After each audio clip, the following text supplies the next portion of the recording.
Africa, the continent they taught us to see as poor and struggling.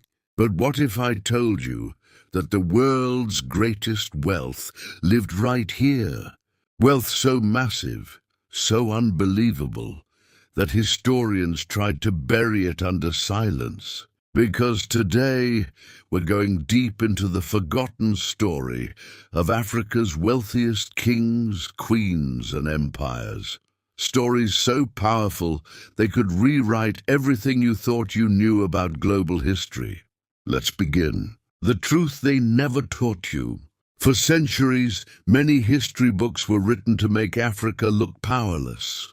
But the real records, ancient manuscripts, Arabic historians, European travelers, reveal something shocking. Africa was once the wealth engine of the world.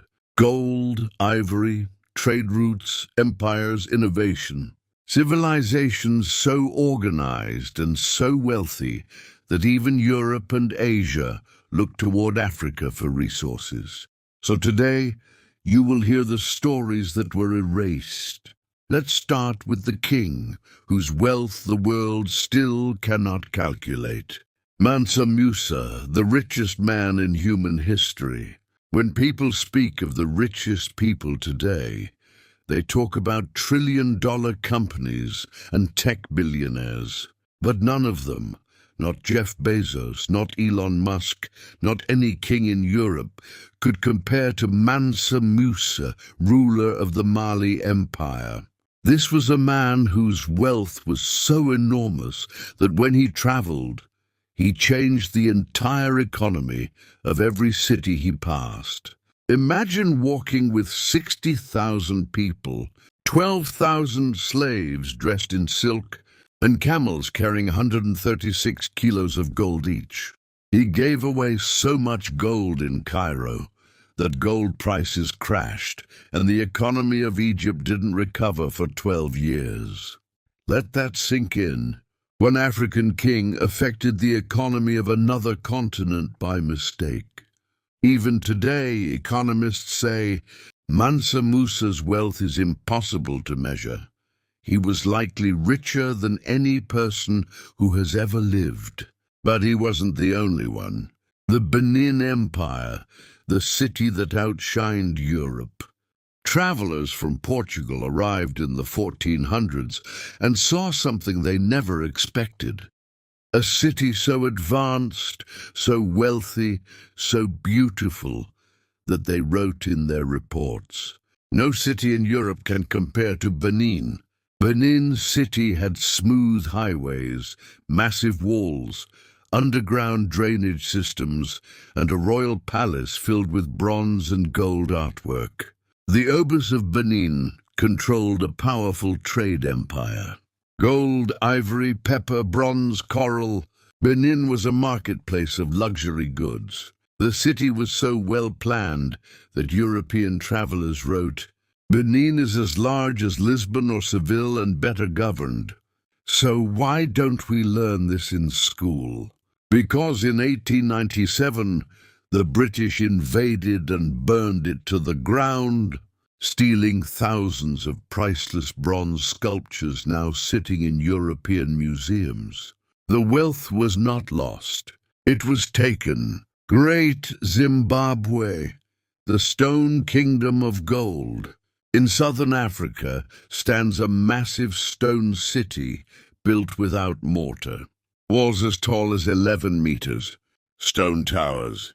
Giant enclosures. This was Great Zimbabwe, the capital of a kingdom that controlled the gold trade of the entire region. Gold flowed from Zimbabwe to the Swahili coast, then to Arabia, India, China, and beyond. Chinese porcelain was found there, Persian glass, Arab coins. This was not an isolated land. This was a wealthy global empire. But for many years, European archaeologists refused to believe Africans built it. They tried to credit the Phoenicians or Arabs, because accepting the truth, that Africans built a vast stone empire with global trade networks, shattered the narrative they wanted to push. But the truth stands. Great Zimbabwe was an African economic powerhouse. Kemet, ancient Egypt, Africa's first superpower. This is the part they really avoid. Ancient Egypt was an African civilization. Period. Not Middle Eastern, not European, not mysterious outsiders. It was African, culturally, geographically, and historically. Egypt was the first global superpower. Gold mines in Nubia, agriculture that fed millions. Architects building structures modern engineers still cannot understand. Trade that stretched from Central Africa to the Mediterranean to Mesopotamia. The pharaohs of Kemet controlled wealth on a scale the world had never seen. And just like Mali, just like Benin, just like Zimbabwe, this wealth was downplayed to maintain a certain story about Africa. But today we bring it back. The Ashanti Empire, the Golden Kingdom. In modern-day Ghana existed one of the richest gold empires in global history. The Ashanti didn't just mine gold. They decorated their kings in pure gold. Golden crowns, golden swords, golden stools, golden masks, golden buildings.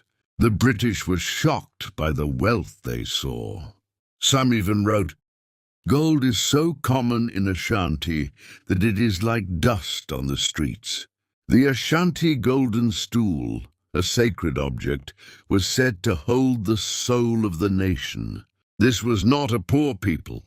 This was a golden civilization. The wealth of Africa was never accidental. Here's the truth they never teach. Africa did not become poor. Africa was made poor. For thousands of years, Africa was the center of global wealth. But when colonizers arrived, something changed. Gold taken, bronzes stolen, empires destroyed, history rewritten, stories erased. They replaced tales of wealth with stories of poverty. They replaced kings with caricatures. They replaced glory with silence. But today, you are hearing the truth, the reversal of the narrative. Why were these stories erased? Because if Africa remembers its past, the world must face what was taken. And they must admit Africa was not the dark continent. Africa was the golden continent. A continent of kings, a continent of wealth, a continent of empire builders, a continent of global influence. And today the truth rises again. Everything you heard today is only the beginning. If Africa's true wealth was shown in every history book, if the stories of Mali, Benin, Zimbabwe, Kemet, and Ashanti were known worldwide, Africa would not just be respected, it would be seen as the foundation of civilization, economy, science, and empire. The world tried to erase these stories. But you, watching this right now, are part of the generation bringing them back. This is African history. This is African pride. And this is the truth they never taught us.